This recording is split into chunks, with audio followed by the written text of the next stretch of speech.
অদূরে ভেসে আসা হিংস্র জীবজন্তুর কলতান আর ঝিঁঝি পোকার ডাক মাঝে মাঝেই নিস্তব্ধতাকে ভঙ্গ করছে। মেঠো পথ ধরে গ্রামের দিকে এগিয়ে যাচ্ছিল সাধন আর মালতী। বেশ কিছুটা এগোনোর পর সাধন নীরবতা ভেঙে বলল, পৌঁছতে পৌঁছতে যে সন্ধ্যা হয়ে যাবে একদমই বুঝতে পারিনি। এতবার করে তোমাকে বললাম, তাও তুমি আমার কোনো কথাই শুনলে না। তোমার কোন কথাটা আমি শুনি না বলো তো গিন্নি? হ্যাঁ, আমাদের বিয়ের পর থেকে তো তুমিই শুধু বলো আর আমি শুনি। এই সন্ধ্যায় জঙ্গলের পথ ধরে যাওয়াটা কি খুব দরকার ছিল? আরে ট্রেনটা স্টেশনে এত দেরি করে পৌঁছলো, সেটাতে আমি কি করতে পারি বলো দেখি? হ্যাঁ, তারপর স্টেশন থেকে এতটা পথ হেঁটে আসা সে কি কম কথা? আমি সবটাই বুঝতে পারছি, কিন্তু তুমি তো সোজা রাস্তা দিয়ে গেলেই পারতে, বলো তো। আর এই জঙ্গলের রাস্তা দিয়ে যাওয়াটা মোটেও ভালো নয়। জঙ্গলে কত রকমের বিপদ থাকতে পারে তুমি জানো না? হ্যাঁ, এই কথাটা তুমি ঠিকই বলেছো, তবে তুমি এত চিন্তা করো না। আরে আমি তো তোমার সাথেই আছি নাকি?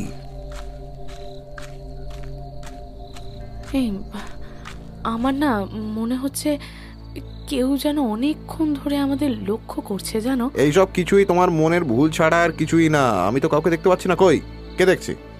আমি সত্যি বলছি।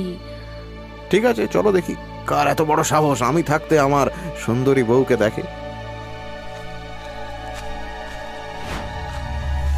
আরে এটা তো একটা কাকতাড়ুয়া।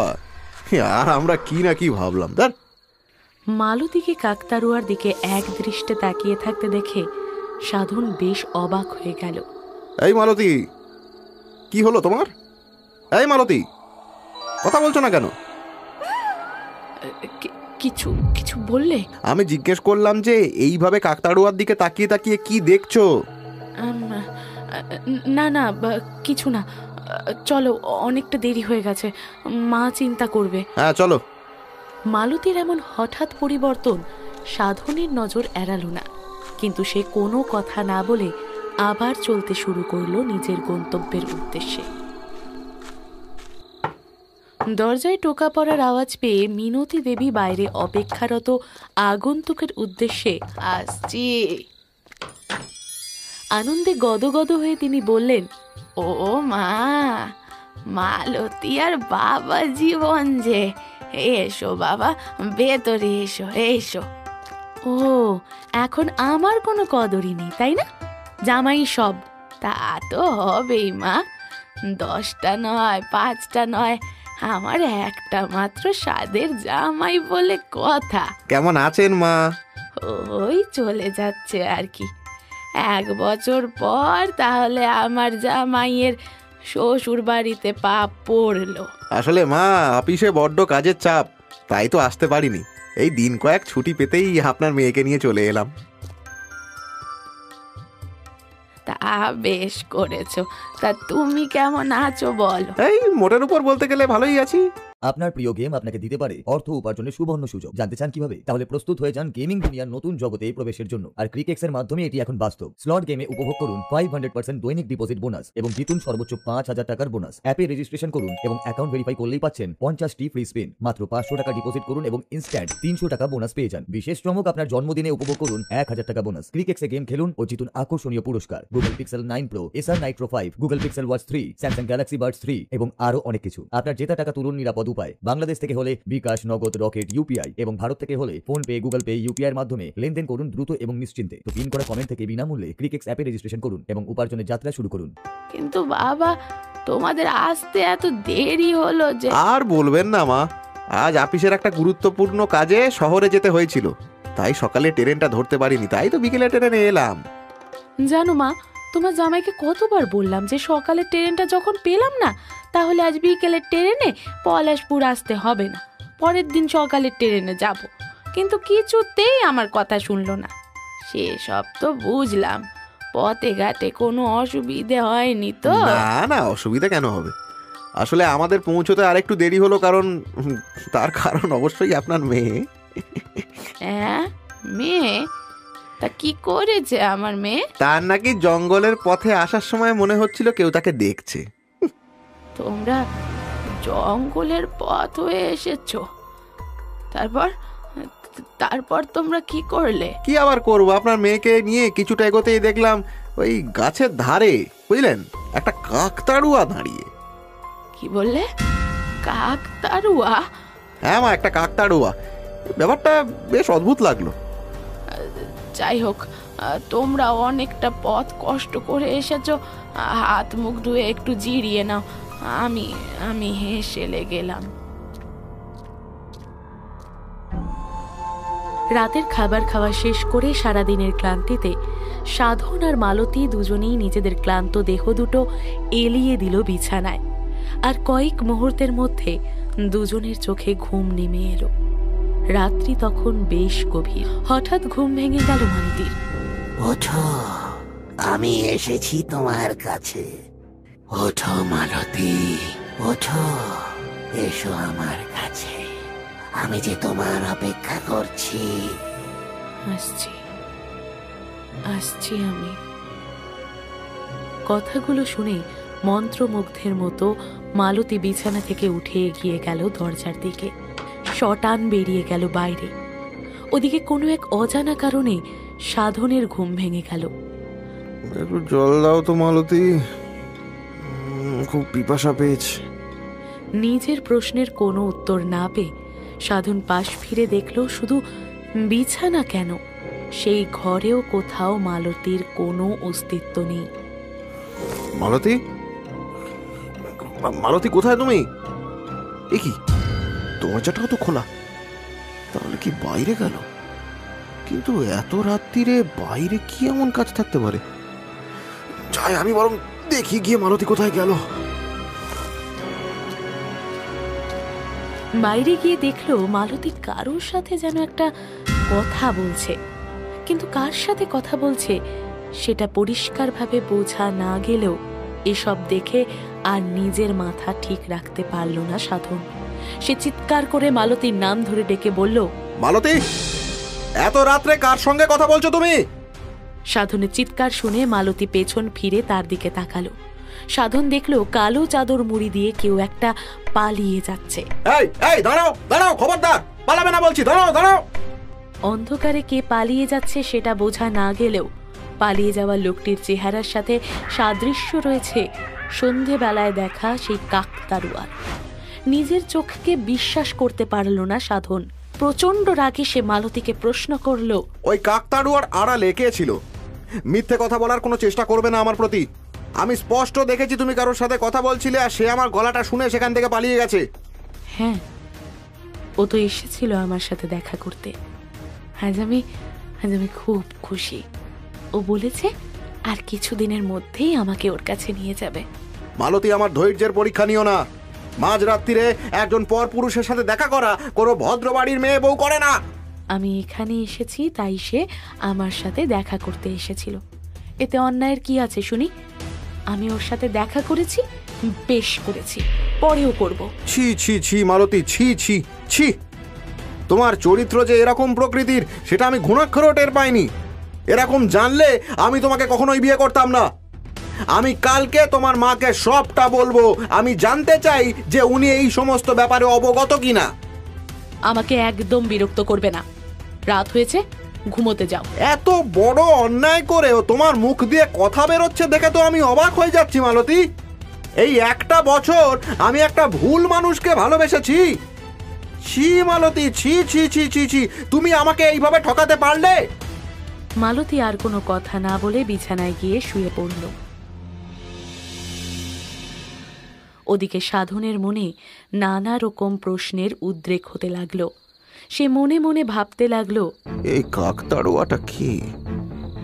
কি বা তার সম্পর্ক মালতীর সাথে? সে কি আদৌ মানুষ নাকি অন্য কেউ? এসব ভাবতে ভাবতে সাধনের চোখে ঘুম নেমে এলো। পরের দিন সকালে সাধনের ঘুম ভাঙতেই, আমার সাথে বিয়ের আগে আপনার মেয়ের সঙ্গে যে অন্য কারোর প্রেম ভালোবাসার সম্পর্ক ছিল সেটা তো জানানো আমাকে একবার উচিত ছিল আপনার। এসব কি কথা বলছো তুমি? আমি কিচ্ছু বুঝতে পারছি না। শুনুন, আমি সোজা কথা সোজাভাবে বলতেই পছন্দ করি। কাল রাতে আপনার মেয়ের সঙ্গে সে দেখা করতে এসেছিল। আমি চিৎকার করতে সে পালিয়ে যায়। কি বলছো এসব? না না না না, এসব কিছু মিথ্যে। এই সব কিছু যদি মিথ্যা হয় তাহলে সত্যিটা কি? আমি সেটাই জানতে চাই। ওই কাকতাড়ুয়াকে কি সম্পর্ক তার মালতীর সাথে? দাঁড়াও দাঁড়াও, আমার মুখে সবটা শোনো। তারপর তোমার যদি মনে হয় যে আমার মেয়ে দোষী, তাহলে আমি আর তোমাকে আটকাবো না। তোমার যা সিদ্ধান্ত নেওয়ার তুমি নিও। আর কি শোনার বাকি আছে বলতে পারেন? ঘটনাটা আজ থেকে 1 বছর আগের। ঘটক মশাই মালতীর জন্য একটা সম্বন্ধ এনেছিলেন। তারপর যাই বলুন মিনতি দেবী, আপনার মেয়ের জন্য এমন সুপাত্র আর একটাও পাবেন না, বুঝলেন? এই জমিদার বাবু নিজে মালতীকে পছন্দ করেছেন। এ তো আমাদের পরম সৌভাগ্য যে আমার মেয়ে জমিদার বাড়ির বউ হবে।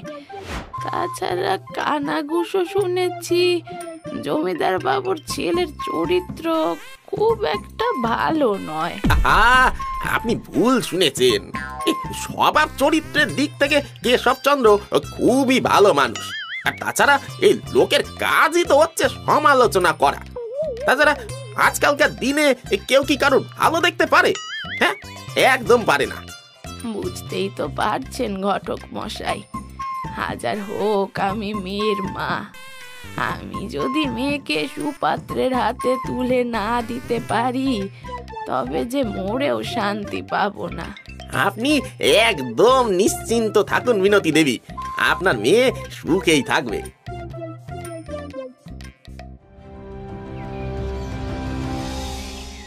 পাশের গ্রামের চৌধুরীদের মেয়ে মালতীর সাথে তোর বিয়ে ঠিক করেছি। বাবা, কি বলছো? বিয়ে? আমাকে না জানিয়ে তুমি বিয়ে ঠিক করে ফেললে? এটা মোটেও ঠিক করনি তুমি। তুই কি জানিস তোর এই দুর্নীতি, মদ্যপান, উদাসীনতা সব কিছু এমনভাবে চলতে থাকলে আমাদের পরিবারের মান মর্যাদা তো আর কিছুই অবশিষ্ট থাকবে না। মেয়েটি রূপে লক্ষ্মী, গুণে সরস্বতী। তুই মেয়েটিকে বিয়ে করলে সুখী হবি, আর আমি তোর বাবা তোর খারাপ চাইবো? হ্যাঁ, কোনোদিন না। তুমি যাই বলো, এই বিয়েতে আমার মত নেই। মত থাকুক আর নাই থাকুক, এই বিয়ে তোমাকে করতেই হবে। বাবা, জীবনটা আমি আমার মতো করে কাটাতে চাই, আর আমি চাই না আমার জীবনের সিদ্ধান্ত অন্য কেউ নিক। কোনটা ভালো কোনটা খারাপ সেটা বোঝার মতন বোধ শক্তি তোমার এখনো হয়নি কেশব। দিন দিন আমার বয়স বাড়ছে, আর কবে বুঝবে? আমি মরলে যখন জমিদারির দায়িত্ব কাঁধে এসে পড়বে তখন বুঝতে পারবে। বাবা, তুমি তো জানো আমি এইসব কিছু মেনে চলতে পারি না। আমার তো তার প্রতি কোনো অনুভূতিই নেই। আমি চাই আমার মতন জীবন কাটাতে, এবং বিয়ের মতো বড় একটা সিদ্ধান্ত আমার উপরে চাপিয়ে দেওয়া উচিত নয়। চুপ কর বেয়াদব, তোকে এই বিয়ে করতেই হবে। আর যদি তুই ওই মেয়েকে বিয়ে না করিস তাহলে তোকে আমি ত্যায্য পুত্র করব। আমার সম্পত্তির একটা কানা করিও তুই পাবি না, এই কথাটা যেন মনে থাকে। কাজটা তুমি মোটেও ঠিক করলে না বাবা। অগ্রহায়ণ মাসের শেষের দিকে সকালবেলা দুই বাড়িতেই কেশবচন্দ্র ও মালতীর বিয়ের জন্য প্রস্তুতি চলছে। সবার মুখে অদ্ভুত এক আনন্দ এবং উত্তেজনা, কারণ বরযাত্রীরা কেশবকে ঘোড়ার পিঠে চাপিয়ে নিয়ে যাচ্ছে। দুই গ্রাম জুড়ে উৎসবের আমেজ, সবাই মজে হাসি ঠাট্টাতে। এত উৎসব আনন্দের মাঝেও আকাশে জমা কালো মেঘ কেউ খেয়াল করল না। ওরা জঙ্গলের মাঝ বরাবর মেঠো রাস্তায় পৌঁছতেই হঠাৎ আকাশের তীব্র গর্জন শোনা যায়। বজ্রপাত হওয়ার সাথে সাথে বরযাত্রীরা যে যেদিকে পারল প্রাণ বাঁচাতে দৌড় লাগালো। তাদের একজনও কেউ কেশবের দিকে খেয়াল করল না। এক মুহূর্তের মধ্যে বজ্রপাতে কেশব মাটিতে পড়ে যায়। শুধু ভেসে আসে একটা কাতর কণ্ঠস্বর। আচ্ছা, বরের বাড়ি থেকে এখনো তো কেউ এলো না, কতক্ষণ তো হয়ে গেল। সর্বনাশ হয়ে গেছে, সর্বনাশ হয়ে গেছে। কি হয়েছে গো চন্দনা? তুমি আজকের এই শুভ দিনে এমন অলক্ষণে কথা বলছো যে? এক্ষুনি শুনে এলাম মালতীর সাথে যে জমিদারের ছেলের বিয়ে হওয়ার কথা ছিল, পথে আসার সময় বাজ পড়ে মারা গেছে। আমার মেয়েটা লগ্নভ্রষ্টা হলো দিদি, এবার কি হবে? কি এমন পাপ করেছিলাম আমরা যে আজ আমাদের এই দিনটা দেখতে হলো? ব্যাপারটা খুবই দুঃখজনক। তোকে সান্ত্বনা দেবার মতো কোনো ভাষা আমার জানা নেই, কিন্তু একটা জিনিস ভেবে দেখতো, এই ঘটনাটা যদি বিয়ের পর ঘটতো তাহলে মালতী তো সারা জীবনের জন্য। কিছুটা দূরে একটা বড় গাছের নিচে কেশবের মৃতদেহ হেলান দিয়ে পড়ে রয়েছে। বজ্রপাতে তার শরীরে কিছুটা ক্ষত সৃষ্টি হয়েছে, তার মুখে রয়েছে অজানা অস্বস্তি। গাছের তলেই তার দেহ নিশ্চলভাবে পড়ে রয়েছে, যেন পুরো পৃথিবী তার জন্য থেমে গেছে। এ তো বিনা মেঘে বজ্রপাত। কিন্তু কেশব, সে তো বজ্রপাতে মারা গেছে, কিন্তু ও এখানে কি করে এলো? সে তো কিছুই বুঝতে পারছি না আমি। এইভাবে এইদিকে আনন্দের দিন, অন্যদিকে অকাল মৃত্যুর শোকের সাথে পাল্টে যায়। ওই ঘটনার পর মালতী কেমন যেন চুপচাপ হয়ে যায়। তারপর গ্রামবাসীদের পরামর্শে আমি মালতীকে এক তান্ত্রিকের কাছে নিয়ে যাই। বাবা, সবটাই তো আপনাকে বললাম, এখন কি করণীয় আপনি বলুন। বুঝলাম। দেখি মা, তোর হাতটা দে তো।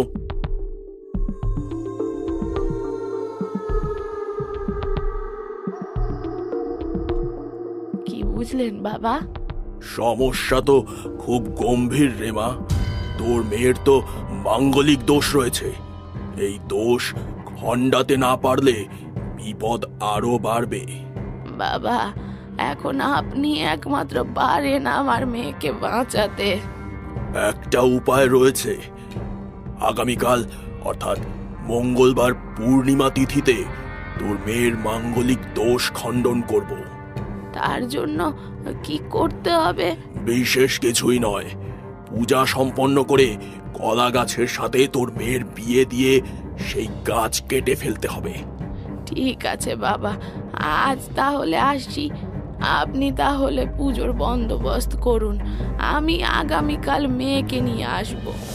তারপর কি হলো? পরের দিন সন্ধ্যাবেলা আমি আবার মালতীকে সঙ্গে নিয়ে সেই তান্ত্রিক বাবার কাছে গেলাম। বাবা সমস্ত নিয়ম বিধি মেনে পুজো সম্পন্ন করে মালতীকে বললেন, এই নাও মা, এই মালাটা কলা গাছে পরিয়ে দাও। যা মা, তান্ত্রিক বাবা যেটা বলছেন সেটা কর। তান্ত্রিকের হাত থেকে মালা নিয়ে মালতী মন্ত্রমুগ্ধের মতো সামনে থাকা কলা গাছ অতিক্রম করে ছুটতে শুরু করলো।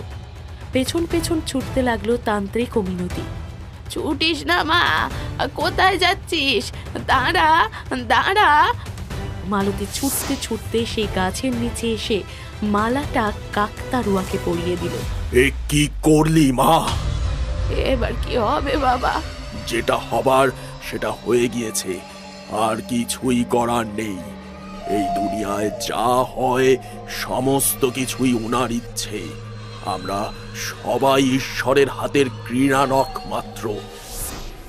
এই সবটা শোনার পরেও যদি মনে হয় আমার মেয়েও আমাকে দোষী, তাহলে আমি তোমাকে আর আটকাবো না। এই কথাগুলো আপনি আমাকে বিয়ের আগে বলেননি কেন? যখন ও আমার বাড়িতেও থাকতো তখন মাঝে মধ্যে এমন সব কিসব বিড়বিড় করতো, আমি গুরুত্ব দিতাম না। পরিস্থিতি এতটা খারাপ হবে আমি কল্পনাও করতে পারিনি। হাজার হোক বাবা, আমি মেয়ের মা। মেয়ের সুখ স্বাচ্ছন্দ্যটা আমার কাছে সবার আগে। একটা অনুরোধ করব বাবা, তুমি আমার মেয়েটাকে আগলে রেখো, ওর কোনো ক্ষতি হতে দিও না। আমি নিজের প্রাণ দিয়ে হলেও আপনার মেয়ের প্রাণ আমি রক্ষা করব, আপনি কোনো চিন্তা করবেন না।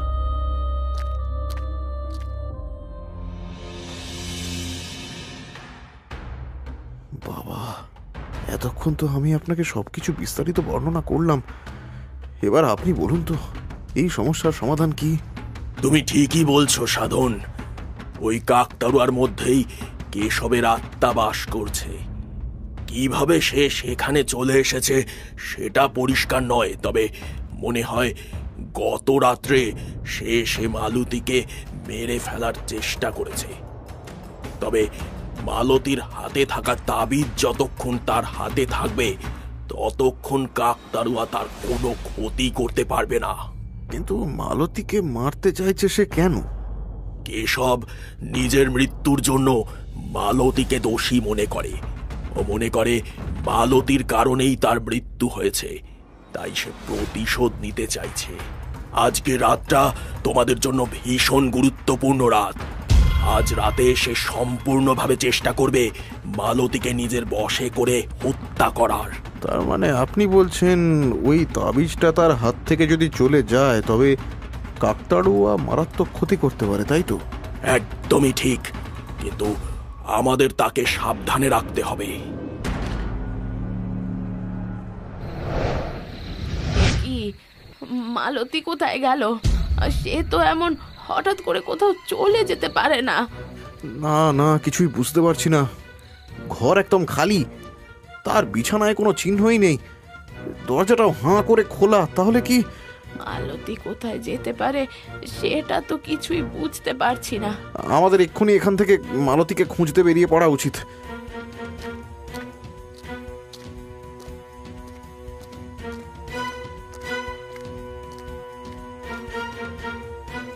বাবা, মালতীকে কোথাও খুঁজে পাওয়া যাচ্ছে না। আমি আগে ভাগেই আন্দাজ করতে পেরেছিলাম যে এমন কিছু একটা হতে পারে, তাই বাবা, আমরা তাকে কোথায় খুঁজে পাবো? তাড়াতাড়ি আমার পেছনে এসো, আমি জানি তাকে কোথায় খুঁজে পাওয়া যাবে। তোমরা আমার সাথে এসো।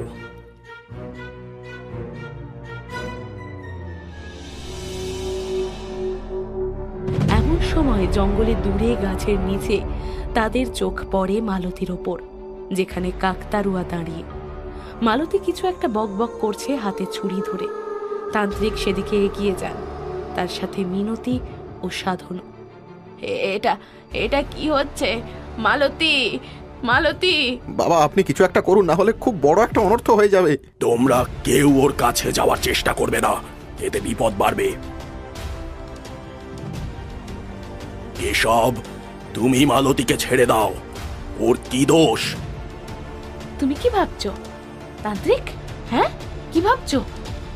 আমি ফিরবো না, ফিরবো না। কেশব আমাকে বলেছে আমি তার সঙ্গে চলে যাব। আমি আমি আমি আমি আর বাঁচতে চাই না, আমি বাঁচতে চাই না। মালতী, তোর মনোসংযোগ আমার ওপরে রাখ। তুই কেশবের কথায় বিভ্রান্ত হচ্ছিস, কিন্তু কিন্তু আমি জানি তুই শক্তিশালী। তুই আর কারোর অধীনে থাকতে পারিস না মা।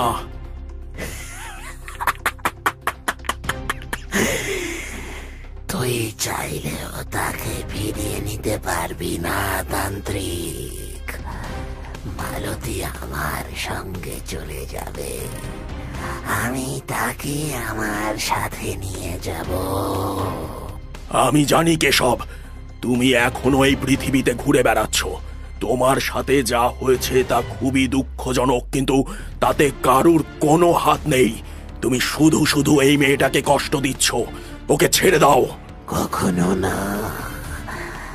কেশব, তুমি আর এই পৃথিবীতে থাকবে না। তুই আমাকে শেষ করবি। সেটা তো সময় বলবে। উগ্রং বীরং মহাবিষ্ণু।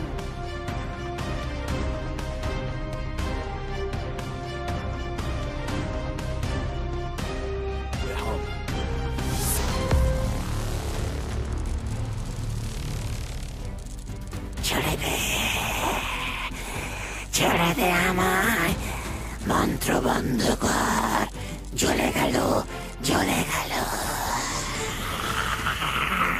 তান্ত্রিক এক মুহূর্তে হাত উঁচু করে একটি শেষ মন্ত্র উচ্চারণ করেন, আর কাকতাড়ুয়ার শরীরে আগুন ধরে যায় ও নিমেষের মধ্যে পুড়ে মাটিতে মিশে যায়। মালতীর শরীর থেকে একটা তীব্র আলো বের হয় ও মালতী জ্ঞান হারিয়ে মাটিতে পড়ে যায়। কিছুক্ষণ পর জ্ঞান ফিরে আসলে আমি তো ঘরে ঘুমোচ্ছিলাম, এখানে কি করে এলাম? তুই এখন মুক্ত মা। সেই দুষ্ট আত্মা আর তোর কোনো ক্ষতি করতে পারবে না। আপনাদের এ ঋণ আমি কোনোদিনও শোধ করতে পারবো না তান্ত্রিক বাবা। আপনি আমার স্ত্রীকে আমার কাছে ফিরিয়ে দিয়েছেন, একজন মায়ের কোলে তার মেয়েকে ফিরিয়ে দিয়েছেন। ঈশ্বর আমাকে যেটুকু ক্ষমতা দিয়েছেন তারই ভিত্তিতে যতদিন এই পৃথিবীর বুকে আছি মানুষের ভালো করে যাব। ওরা চারজনেই বাড়ির পথে যখন রওনা দিল, তখন রাতের গভীর অন্ধকার ধীরে ধীরে আলগোছে সরে যেতে শুরু করেছে। আকাশে প্রথম সূর্য কিরণ উঠতে শুরু করেছে।